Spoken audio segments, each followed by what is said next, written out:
All right, I'm going to introduce the speaker tonight, Parrish. He was supposed to be here last week. It was his sponsor who spoke. Did a good job. So let's welcome Parrish. Sure. All right. Yeah, that was Mike Fisher. How did he do? Good. Go ahead. He did good? Yeah, he's a good speaker. Yeah, we'll just say he's my sponsee. Nah, he's just my buddy.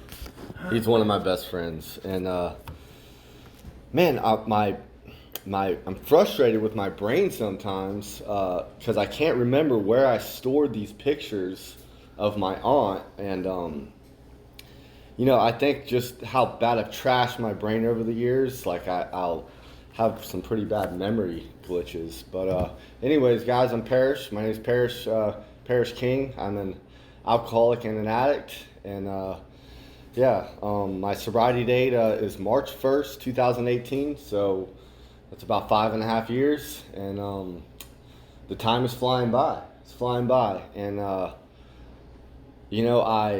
used heavily for about 9 to 10 years.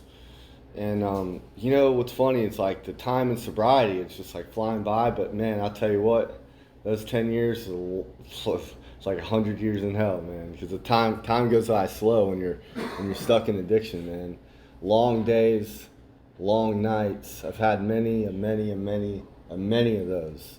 Just like, how do I get out of here? How do I keep going back to this? I'd clean up for a little bit and just bam, and like, not, in Alcoholics Anonymous, when you really get in the middle, we read the doctor's opinion and we understand the doctor's opinion. We relate to it and we understand Bill's story, and in recovery we start to like understand how our addiction works. But unfortunately, it's a long road to get your butt kicked enough, to get humbled enough to say, all right, like, we need some like help, man. We need some outside help too to help us understand what is going on with us, alongside, right, having a God-sized hole in our heart. And I want to thank Anthony for asking me to speak. Anthony's my brother. Me and Anthony knows me from before we got sober. We were in a dope hole one night, and I remember it, man. We were sitting in a dope hole one night, and just like, man, like, this ain't it, bro. This ain't it. Like, this ain't us, man. We're like, we got to get out of here, bro. Like, and I think we even talked about AA a little bit, and you'll see people out there who will go to the bitter ends, right? Maybe they're tougher than me, but because that's a tough life, man. I'll tell you what, living out, that's a lot of work. But you'll see people out there who's just like no desire to like want to live a better life, and that I think that's something that differentiated me. It's like, man, like, this isn't how life's supposed to be lived, man. Like, I'm meant for more than this. And in AA, we identify ourselves as alcoholics, and AA is the program and the fellowship, right? The program that I found to be successful in pulling me out of the pits of hell and giving me a new path in life. I am a drug addict, and you'll notice most of the people in AA today are like, alcoholic drug addicts. I say that because I spent a long time, right? Oh, I'm going in. I ain't going to AA. I ain't going to AA. And I spent a long time, not, going into AA because I thought that it was only for alcoholics. And so I say that, to don't deter, the new guys. Like, and I'll still go to NA meeting, right? But right now, AA is just much more powerful in this city, right? It's got all the clubhouses, a huge fellowship, a lot of sobriety. And and like I said, and I'm an alcoholic as well. It's like every time that I drink, every time that I try to just drink, right? The obsession, right? In the doctor's opinion, once I start, I can't stop, and I can't control how much I do. That's been repeated in my story over and over and over. And like, man, I'm a partier, man. I love to get high. I love to drink. Especially in the beginning, man. Like, that's just who I am, and I have that mind. I have that soul even. Yeah, and it's like I noticed, I noticed that I was different. Like, dude, I've been in like dope holes where like lifelong drug addicts have been like, Parrish, you need help, man, right? Like, you need help, bro. I've had like every single dealer that I've ever had be like, damn, Parrish, like you need to get some help, man. Really good coffee, by the way. I don't something about that coffee is good. Yeah. Um, yeah, man. So, like a lot of us that come into that make it into the rooms or don't, my parents are both drug addicts, and I actually come from a long line of alcoholics and addicts, right? I've had, man, I can't, like my aunt recently passed, my cousin passed, I've had an uncle pass, I've had a couple second cousin passes, I've had some grandpa, like, just a lot of them. And before like drugs came into the picture, it was alcohol for generations, right? And then, so anyway, so both my parents are in, or my dad's in AA. My mom is, she's doing much better, the best she's ever done since I've known her. Right? All right, so let's, going through my story, man. It's like, I get, I speak at detox, so I like to tell the short version. So I'm used to telling the short version, like every other week. So I don't tell the long version too often, but I will keep it short and try to get to some recovery. But yeah, I noticed neglected school early on, right? Was drinking and smoking weed, neglected school, dropped out of high school. I found myself quickly becoming addicted to opiates, the prescription pills. I was in a relationship, right? I'm a shit boyfriend because obviously I'm addicted to drugs, and it's like the first love, and it's like boo-hoo, the world's ending, I want to kill myself, right? And I do a geographic, and I'm highly addicted to opiates at this point, in the pill form. And, I became real familiar with the pawn shops guys, right? I would pawn my stuff over and over. And I've been to every pawn shop in Jacksonville, all the way to Orange Park, because I was embarrassed to go to the last one that I went to because I didn't go back to get my stuff. And I always pawned it. You know what? Like, you can pawn it or sell it. I'm pawning it. You know why? Because this is my last time. I'm done. I'm cleaning up my life tomorrow, and I'm going to get it back in a couple more weeks, right? And I lived in this delusion for 10 years that I was done. I've had thousands of, this is my last time, man. It wasn't until the last 2 years of my addiction to where I was, and this is just my story. You know what I mean? We all have our own stories. There's a lot of people whose stories I relate to, but like, this is just my story. But, I lived in, it wasn't until that last 2 years to where I was like, this is who I am. Like, I'll never get sober. Like, I'll go to the bitter ends, right? And we'll get there. But, yeah, I came real familiar with the pawn shops, right? I would pawn it because I was done. And,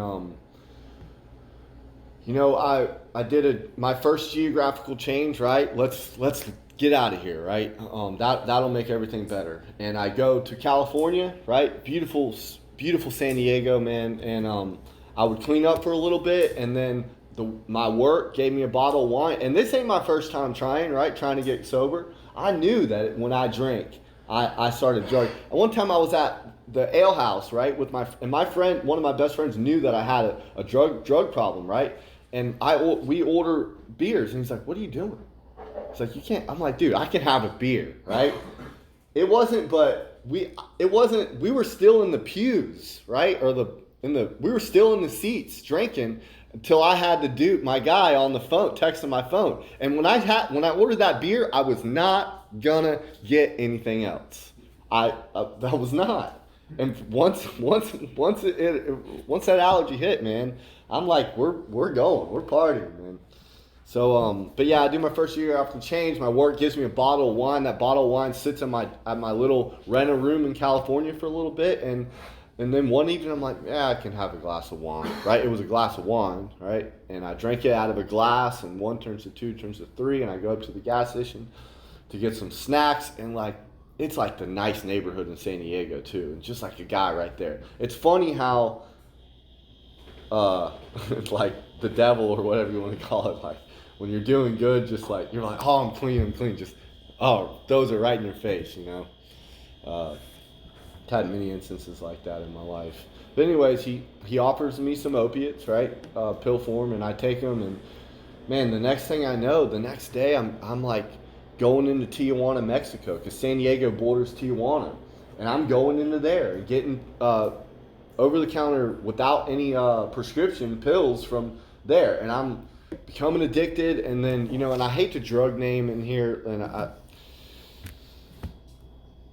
but you know, I started doing, you know, heroin because it was cheaper, right? And just because I couldn't afford the pills anymore, and got hooked on that, man. And things, you know, I was eventually homeless out there in California. I come back to Jacksonville, I get on Suboxone, and you know, in addiction, we just like use everybody that ever loved us, and we don't mean to do that, right? But when addiction has you, you can't. When it really has you, you can't help but like use the ones that love us, like, you know, friends and family. Just couch surfing, and you know, occasionally I would clean up, and then I'd relapse, and you know, get evicted, get kicked out, and yeah, you know, and when I was taking that Suboxone, man, I would just abuse that Suboxone, and I would be suicidal, and I would, you know, I would go to these lows, man, where I would be like, holy cow, it couldn't possibly get any worse than this. Wrong. Keep digging. You will keep digging. And I've had many moments, moments of epiphany like that in my life. Did I use that word in the right sentence? I don't know. But I did not. It wasn't until I was 18 I learned where my theirs, how to place my theirs properly. But yeah, I would just go to new lows, to new lows, to new lows, to new lows, man. And no, you know, not many people know pain like alcoholics and drug addicts. And you know, and talking about like drugs, you know, when I was in detox the last time, when I read Bill's story, there's no one story I relate to more than Bill's story, man. It's like just everything that he talks about, the relapses and the way that he felt and the way that he thought. It was a pivotal point in my life when I read that book, because I knew in my soul that there was a way out. I knew it when I read that. When I got to the end of his story, I was like, oh wow, there's something in this. And it's funny, they were actually going to name the big book A Way Out. They were going to name it that originally. All right, so where are we at? Eventually, I'm renting this room, right? Or we're with some roommates, childhood friends, right? And, you know, I can clean up and be trusted because occasionally, you know, in my heart, I'm a good guy. And I'm the guy who pays the rent, right? And I pay it in cash. And they are all my roommates are restaurant guys. And so I go on a coke bender, man, where I disappear for 2 weeks. I'm not answering my phone. I have all the rent money that I was supposed to pay. And to think of a genius plan to get myself out of this hole that I dug myself in, I need to get some of my meds on me, and then I'll think of a genius plan, right? And I never thought of a good plan, man. I never thought of a good plan. And I would go to my first halfway house here shortly, down at the beach. And this guy, Jeff, ran it, and he was a trip, man. He cussed a lot. It was called the Refuge. Maybe anybody go there? The Refuge, no? And so it was a pretty cool halfway house right at the beach, and they would make us go to the Penman Club, and that was when I started to get a little taste of AA. And I'm like, all right, these people are kind of cool, right? And you know what's funny about the Penman Club? When I was younger, and I knew that and we were driving down Penman. We're 16, and my buddy.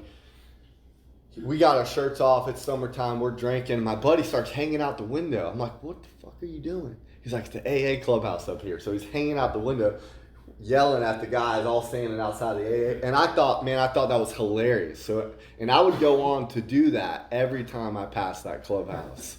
And you know, they would just laugh, and they probably knew, man, those boys will be here soon. And and that guy... That guy Andy, he died of a drug overdose, and Parrish, me, I go to the Penman Club.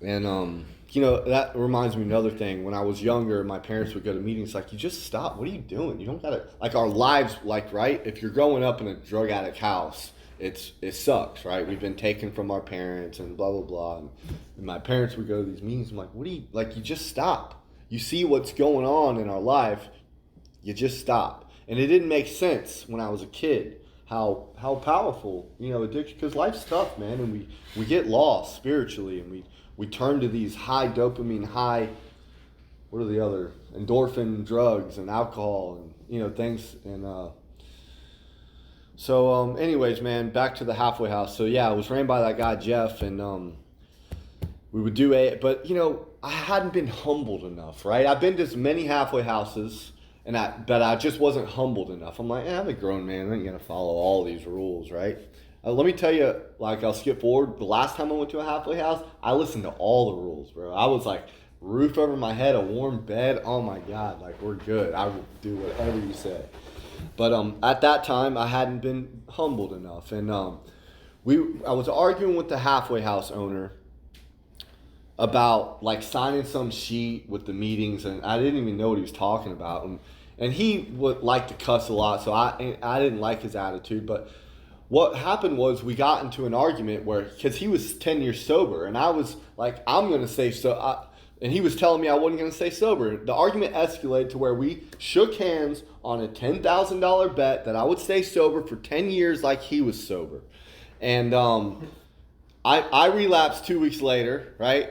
And I've seen that guy in the rooms, and I'm like, dude, I know I owe you $10,000. And hopefully I'll pay it to him right now, or one day, but I can't afford it right now. But and that just goes to show, man, that step one, that powerlessness. We don't know how powerless we are, right? Until you do, right? I'd always heard that or read that step one. It didn't make sense until the end, man. It didn't make sense. I would go on to, like, know that I needed some help with my addiction, and my alcoholism, but that's not the most important thing, guys, right? Money is most important, and our careers are most important. And that's the way I saw it. And I don't blame people for seeing it that way either, right? I can tell you today, like, recovery comes first, especially that first 2 years, man. Recovery was dead first, right? Now the other things are going on and it's up here still, but like, back then it's like it just didn't seem that important. And I thought that I could middleman, like, because money is most important. I thought I could middleman a little bit of coke here and there for my rich friend who would pay me well, right? Doing that in sobriety, right? Going to a couple NA meetings here and there. It wasn't no long till I relapsed, till I'm homeless again. I was so homeless and lost. I had a warrant for my arrest. I tried to turn myself into the jail, and I go down there, and they're like, Mr. King, we're going to reschedule your court date. We're going to nullify the arrest warrant. And I'm like, shit. Because I needed saving, man. I remember I had tears. I walked out of that jail, I had tears coming down my face. And I would go on to, I skipped a part, but I'm just going to skip back just a little bit. I did another geographical change where I had a 150cc scooter, and I'm like, I got to get out of Jacksonville. So I jerry-rigged my stuff on my scooter, and I traveled. I did a 4-month-long insane trip of just drinking and drugging all along the way to the state of Maine, right, on a scooter and back. And just, yeah, I mean, people would take, because you could see the Florida tag, people would take pictures of me on 95, like, I've had hundreds of semi-trucks passing me on 95 where that scooter's just doing this, because the scooter only went 60. And I went to Maine. It takes a long time to get there. But, and just a lot of idiot stuff, man. I remember, found myself, like, in every single town in every city. And I remember specifically being in Maine and locked in a bathroom. I just got sold some fake stuff, with the last money that I had. And just like, dude, what am I doing? Like, what am I doing? How do I keep ending up here? I'm like so far away from home and I just can't seem to get it right. So, but yeah, let's go back to where I was. So I was homeless, or I actually wasn't homeless. I was living on the floor of my friend's trailer down a dirt road way on the outskirts of Jacksonville, down Normandy. And I was drinking at that bar, Fat Boys, and I just had a moment where I said, like I'm gonna try this again. I'm gonna try to get sober again. And I would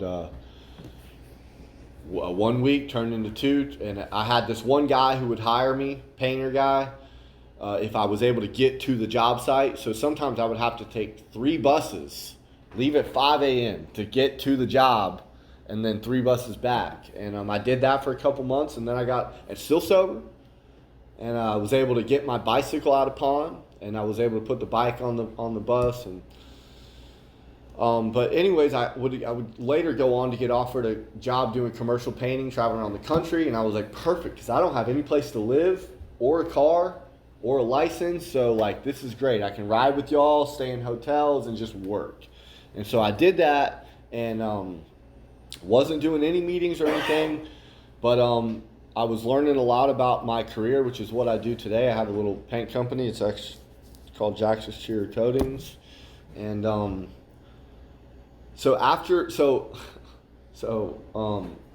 all know people who can work construction, like they're alcoholics and they're drug addicts because they can pull it off somehow, man. Like me, I could never pull it off. You know what I mean? They could pull it off somehow. They'd be miserable, but they'd just still be able to pull it off. But anyways, those guys were all drinking and drugging and then smoking crack. They were drinking every night and then smoking crack like at least one night a week. And I would have to deal with that. So eventually I quit that and came back to Jacksonville. I had to like talk the landlord into letting me move into this apartment because I had these evictions on my record, right? And I was able to get into an apartment downtown, get it furnished, man. I had some money in the bank, more money than I'd ever had, and I was happy, man. I mean, I was okay, right? I was like, this is cool. But I began to isolate. I began to be lonely, right? And I had this plan that on my year anniversary, right? My year was coming up, and it was 4/20, right? I think 2015, and then the anniversary was 4/20/2016. So here comes my anniversary, and I'm like, like I had this plan all along. It's like this shows true, like discipline, right? I can drink and drug once a year, please. I know I can do it. So we go. My anniversary comes, and just the light stuff, right? I got some kratom from the head shop, a little bit of light opiates, right? I had some Adderall, a little bit of upper, right? And then some beer. And, I was supposed to stop at 12 o'clock that night. But, man, that allergy had came in, and I couldn't stop at 12, man. And it was just like, we'll figure it out. So, anyways, it wasn't but 2 months later, I'm broke. And 2 months later, I'm doing the hard stuff again, right? We're on now. And now my family can see I'm skinny again. It wasn't but 3 or 4 months later that I'm selling the furniture out of my apartment on Facebook Marketplace for $10 or whatever for another hit. Because when I use, man, everything must go. Not his fault.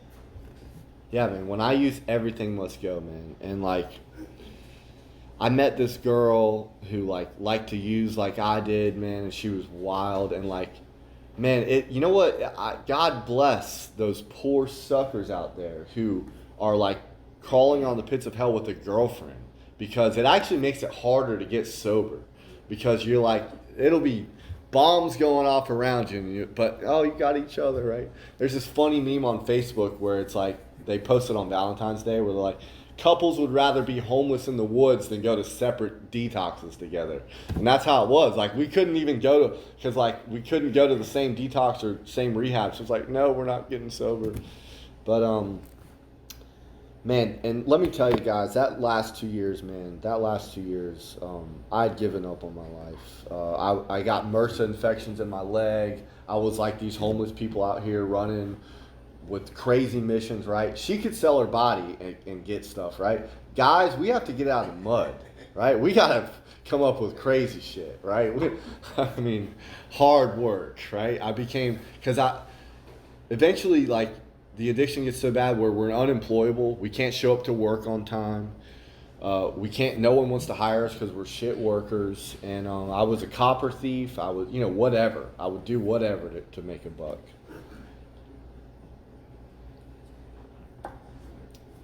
I had the MRSA infection in my arm where it was really bad. It got curled up in my joint. I had to get surgery. I had MRSA infection in my knee another time. A plethora of overdoses, right? Just living insanity, man. I remember surrendering to the methadone clinic. I started going to the methadone clinic every day, rain, sleet, snow or shine, holiday. I would go to that methadone clinic off of Park Street, and I'd be there first thing in the morning, and then I'd go off and, and just like, my life had become so pathetic. No one talked. There were rumors going around that I was dead. Right? Didn't he? Yeah. Anthony thought that I was dead. He saw me at a Walmart with that girl. And he's like, dude, I thought you were dead. Yeah. So, and I remember when he said that, I walked away. We're walking on the aisle. I'm like, fuck, maybe I am dead. Like, because we don't know what comes after death. So I'm like, I was like, maybe I am dead, man. I don't know. Because, like, I was just so lonely and so miserable, and so like I said, my family hadn't talked to me in years, and friends hadn't talked to me in years, and I remember, like, if I passed a mirror, man, I couldn't even look in the mirror. I was so ashamed of who I was. I didn't even know who I was. And eventually I got an offer to go into a rehab by the methadone clinic, and eventually I was accepted. And I remember I showed my girlfriend the paper. I said, look, we can get in here, and you can get in here too. And she threw the paper back at me. She's like, it sounds like I'm in jail. So I go into the rehab. When I get out, I realize she's in jail. So she's still in prison for armed robbery, right? Because, that's where it was going, man. Like, I have a whole bank job planned in my head, right? Because I was obsessed with how do I get enough to function, man. Anyway, so I get out of that treatment center while I was on methadone, and I wanted off this methadone. So I went to Gateway Detox after I left River Region. And I go in there, and the plan was I was going to go in for 10 days. After the 10 days, I was going to Java. So I do there, and they by the way, the Park Street Methadone Clinic, which is moved now, is owned by Gateway. So all the same program. They don't give these people any program to get off of methadone. And I went to them multiple times, even went to the top doctor, said, hey, I want to start getting weaned off. No, you're not ready. So when I go into detox, dude, after day 4 of being like, oh my God, withdrawing from methadone was like, I wouldn't wish that. It was terrible. And after 10 days, I still hadn't slept. So I'm like going crazy. When I get out, I go to Java, and I still can't sleep. And I can't. I remember it was 30 days. I go 30 days without nothing, and I still cannot sleep. And I'm going crazy. And I take some kratom from the head shop, and it helps me sleep. Right? It doesn't even really get me. It just helps me sleep. I remember taking it and went right to sleep, and I was like, oh my God, I can finally sleep. But you know how it is with us guys. You know how it is, man. Once we start that shit, that's why I'm a big advocate of complete abstinence. I'm in this program, right? And I see what works for people. I've seen friends who have gone back out to just drinking and smoking weed, and they're managing for now. Most of them actually went out and did that and died. They're dead now. But I've seen some that go out, and let me tell you, like, compared to my friends who are in the middle of AA, these people are miserable. Whereas these people who are in the middle of AA, they're still tough times, but they're much happier, right? Whereas those friends who like are trying to just hang on, you just don't see that light in their eyes like I do with the friends who are working the program. Where was I? So I relapse, right, on the kratom, and I start doing other stuff, and I go on a run, letting everybody down again, right? I do a geographical change out to California, and I meet up with one of my good buddies who makes fake $100 bills really good, and we're just busting those all over Southern California, being, drug addicts, slimy drug addicts, and I'm sleeping on the floor of his aunt's place, and he wakes me up one morning, Parrish, I need you to go bust this bill. And I hated busting those bills, dude. I felt awful. And I don't have any place to stay, and I'm dope sick. And he takes me up to the little, like, whatever their version of Winn-Dixies are, and there's the Girl Scouts out front, man.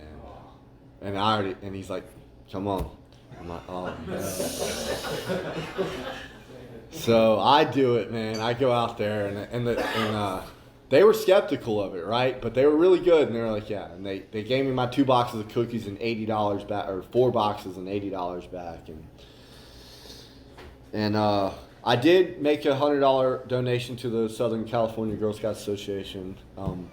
But like, yeah, stuff like that, man. I did a lot of people. I was pretty good at not like doing my friends or like, wrong, but like businesses or what have you, they were fair game. And man, I remember going to a detox. I was homeless again out there in California. I went to a non-medical, like I used to hate on Gateway. Oh my God. I went to a non-medical detox that was ran by drug addicts. Absolute dump. The bathrooms didn't work. It was terrible. But I was able to sort of kick and then, right, what do we do when we leave a detox? What are you supposed to do? Smoke cigarettes. They let us smoke at that one. What are we supposed to do? Go to a halfway house or go back to our friend's house and think we're going to get sober that way? Right? Idiot, man. I go back to my friend's house who was using. That's why I always recommend, y'all, obviously I don't got to tell y'all this, but I tell people in detox, don't go back to your old, get the heck in a halfway house. And so yeah, I go back to my friend, and one day, and I went 3 days, and dude, he left, and he left some on his counter, and I was just powerless, man. I was powerless, and I'm back out running again. I'm homeless, now I'm homeless, and I come back to Jacksonville, and I have so this is the end, right? But this is the end. There's no way that I could explain all the insane stuff, all the dark, dark, dark places in my soul, the way I felt, all the terror and insanity in just, this little 30-minute session. But you guys understand, right? But I come back to Jacksonville. I have no place to go. I have no money. I go to Gateway Detox. And what was different about this time, guys, is my ego was so fucking beat. I was so tired. I was so tired. I finally was like, I'll do whatever it takes. I completely surrender, God. I completely surrender. Parrish has been beaten so bad that I will do this AA bullshit that they talk about, because this is the last house on the block. I've tried all the other ways, man. And I just remember sitting in that shower. This is when they would let you shower whenever you wanted to, so I could just sit in that shower, and I was detoxing, and I just said, I repeated that prayer, God, please help me. God, please help me. God, please help me. And I don't know, man. I just felt like a warm feeling come over me, and I knew, I just knew that, things were going to get better, because I knew I was done, and I knew that I'd surrendered, and I finally got what they meant by that step one. They wouldn't let me in next door to the treatment center. They let in a couple other clowns, and I'm like, man, they don't want to stay sober. I want in, but but I was like, yeah, God has a plan. It's all gonna work out. I would end up going to city houses, right? I was able to get a job within a week, and let me tell you the difference between me and people who died at that halfway house, died later. I see on the streets occasionally, and the difference between me and the other 3 guys who are still sober. We all three would walk our asses down to that AA clubhouse at Alco every single day. Every single day. We started going to meetings every day, right? What else? I mean, meetings became my safe place, man. Because I'd been so cut off from these people with credit and cars and like, I just didn't get the world, man. So when I come into these AA meetings with these like people, you know, these are my people, man. So I just felt like it was my safe place, and they started to like show, like, I'm not a big religious guy, but I'm a big God guy, and I love that the way that the big book describes God, and I just, you know, I started to like develop a prayer life. My sponsor had me write that 3rd step prayer down on a piece of paper. I thought it was silly, but when you're living in a halfway house, you got no credit, no money, no hope almost, but you're able to do that 3rd step prayer, just kind of give it back to God. Relieve me from the bondage of self, my insane mind. It's like, okay, God, like, let's, you know, and I would just, you know, I started to get into the middle of the program, man, right? Like I said, I was like, this is the last road. If I'm going to do this stupid stuff, if I want to live, I'm going to make the best out of this recovery thing. And they say, I heard speakers say this, give it all you got for a year. If it's not for you, then you can refund your misery. Go back out. But I had nothing to do, and I was going to die. I was going to shoot myself, or I was going to overdose. And so I was just like, man, if I'm going to do this thing, like, I'm going to give it all I got. So, like, I started to take it seriously, man.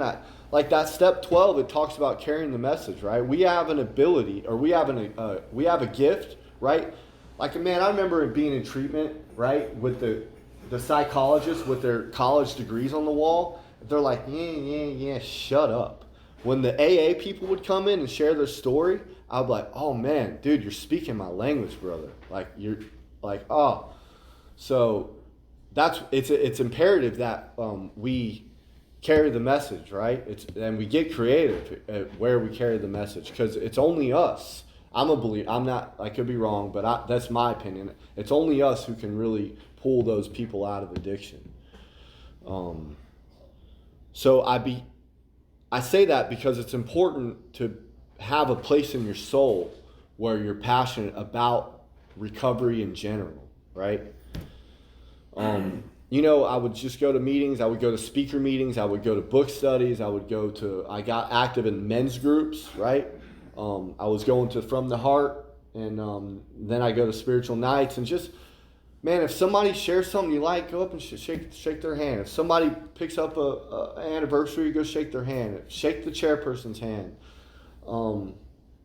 This thing, one of the more important things I think about being in recovery is like building your tribe, man. Build your tribe, bro. Like, you're not gonna like everybody, but there's some people who are gonna be your brothers, man. Like, there's some awesome people in recovery, bro. Like, I've been fortunate to develop like my tribe of people who I love, and we play poker on Saturday nights. We watch UFC, we watch football together, we go on trips together. We do like annual trips now. And I'm a real drug addict. There's still times I fantasize about those highs that you get from that shit, man, because it'll never leave you. And well, at least I don't know. Maybe I'm wrong, but for me, I don't think it'll ever leave me. We have to position ourselves to be accountable to people. We kind of got to fuck ourselves by being accountable to, right? I got like service commitments. I got so many friends. It's like, I don't want to let them down. I don't want to hurt them. So we kind of screw ourselves getting like really into the middle of AA, where it's like, man, even in the most depressed times, it's like, I can't do that. I can't do that. And don't get it twisted. Like, man, like us alcoholics, we suffer from depression more than the average bloke, in my opinion. That's one of the reasons that we drink to obsession. I still suffer from depression. There's occasionally I'll be like, man, I can just cock it back and just bam, like that. My mind is insane like that. It's been a journey, these 5.5 years of learning how to go through those low times and not pick up and know that it's going to pass. Like the Buddhist religion basically says that like life is suffering, and once you understand that, you can be okay with it. But but yeah, so today my life is kind of like that and like that and like that. And I just, I know that the low times will get better. And staying active in Alcoholics Anonymous gives you a family, it gives you a fellowship, and it gives your life some purpose. And so, my life used to be like, and then those crashes just are so awful, man. I've been able to do service commitments since I've gotten sober, where I go in the gateway. That I'm passionate about that. I've done the jails for a little bit. And if God shows me some new paths to take, then I have some other plans in recovery too. I tried to run for city council. I don't know if y'all saw the name Parrish King around here, but I did run for city council in this district.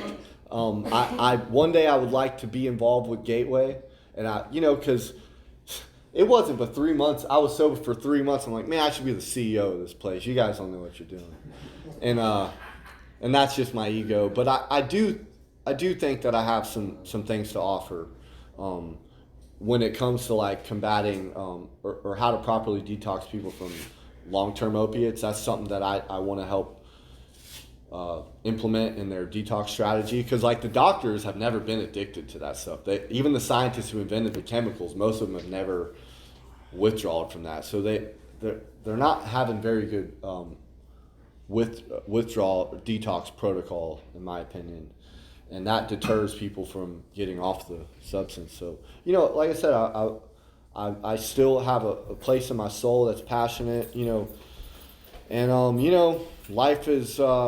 life is still tough, man. It's like I'm paying taxes, which is such a headache. Like I'm just not built for that stuff, man. I'm not built for. That stuff's tough, man. Doing the computer work and the paperwork stuff, I struggle with that. I'm better at just going out on the job site and working all day. But man, I've got a new shot at life, man. I got a new shot at life. I get to travel occasionally. We're going to England at the end of this month. All friends in recovery. What else, man? When my family, where I used to be this black cloud over me all the time and this dead soul in my eyes, like my family gets to see, like, out of everybody in my family, I'm the guy that they put everything. They know that they can trust Parrish 100% over everybody else. I'm the guy that they trust, right? This homeless IV junkie who couldn't stay out of the hospital or jail. Now what AA has done is it's now I'm the guy that they can count on, and like I'm there for I can be like. We were riding the golf cart today, hanging out with my sister's kids. Just I can be present, man. And I want to talk about this really quick. So like that first 3 years of sobriety, guys. Like let me tell you, I know y'all are in a halfway house, so I got to say like, it ain't gonna be easy. It ain't gonna be easy. If you destroyed everything and you don't have credit and you don't have like your career, right? It's a grind back up, bro. Like it's not fucking easy. And I'm with you. I know that, man. I've had to move back into rooming houses, which were terrible. I've had to move in with family, which sucked. I've moved with a friend in Callahan, which sucked. And I just didn't pick up. And I let me tell you, like, I remember I almost cried when I got my nice studio apartment over here on Oak in Stockton. It was just such a nice studio, man. And I was like just so grateful to have my own place. And I was 3.5 years sober until I got that. And I was so grateful for that, man. I was so grateful for that. And let me tell you, like, if you work the program, right, 100%, not 100%, but with most of your ability, if you work the program, like, God will open doors for you, man. Like, now I have a house on Parrish Street, spelled just like my name right over here. It's not, I rent it, but, like, because people in the program, they can see if you're working the program. They'll help you open doors, and God will help you open doors, man. If you just, don't pick up. Like I said, it's not going to be easy, that getting back. The promises say sometimes for some people it'll be quickly, for some people it'll be slowly, right? sometimes life is like taking 2 steps forward, 1 step back, right? I've made mistakes in recovery. I don't always make the right decision, I guess. And but yeah, you know, today I got a couple piece of shit cars with insurance and a license. I got some cheap health care, man. I got like, you know, and I'll end with this, man. Like, life is still tough, dude. Life is still tough. And there will be times where it's just the end of the day, and I'm not dependent on any substance. I'm free from that, and I'll just be driving. The sun will be going down. And just, man, you know, I'm just glad to be alive today.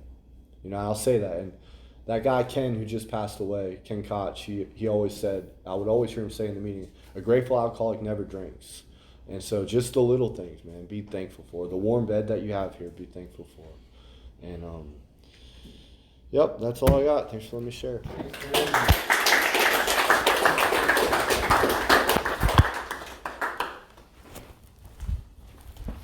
All right, let's thank Parrish again. One round of applause. That's it. And let's pass the baskets and what do they got?